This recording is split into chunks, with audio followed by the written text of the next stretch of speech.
The biggest challenge right now is, frankly, a lot of confusion that is being created by regulation. So regulation, to my mind, needs to be proactive, it needs to be progressive, and it should promote some sort of a free market to do business and a lot of liberty and a lot of opportunity by which we can not only grow but also make our businesses profitable. So we are in the businesses of making our clients' dreams come true. But let's not forget that as advisors also, everyone is going to have a lot of dreams. They are going to have their own financial goals. If those are not in a position to be met because the viability itself sort of prevents you, and then there are regulations which are counterproductive, and as a result of which you will go into a completely different league and start competing with other distributors, and you start talking more and more about fees and lesser about the value and the advisory that you're going to give to your client families. I think that would be degenerative. So the biggest challenge to my mind is that.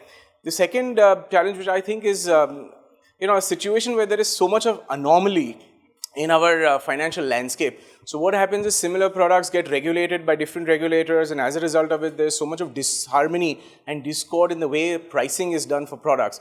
So either completely eliminate everything, or what you do is have a uniform regulator, a uniform level playing field where everything becomes equal.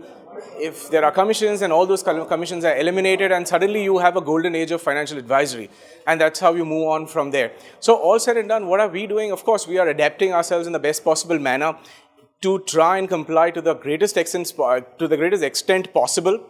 And while doing so, we try and develop a business model for ourselves which is conducive as a result of various changing and floating regulations, let's put it that way. There are various business models which are emerging within our own firm. So someone gets an execution model, somebody gets a retainer model, somebody gets an infrastructure model, somebody gets a different kind of a model. So everyone has a different model.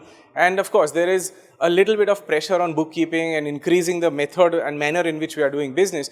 But I think we take it in our stride and move on.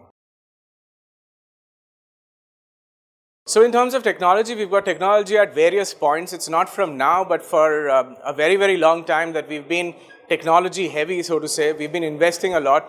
So right from creating strategies, using very sophisticated inbuilt in-house created tools for advisory, to also buying third-party products, white label products. We have a whole variety of products. So something's an enabler for strategy, something's an enabler for execution, something's an enabler to do aggregation and consolidation and trying to, assimilate together the network that you are having, whether these are assets that are managed by you or not. All said and done, everything that can add an extra mile in terms of servicing and the satisfactory delivery of services that we can do for our families, we like to invest more and more in technology. And as we speak, we continue to invest more and more in technology.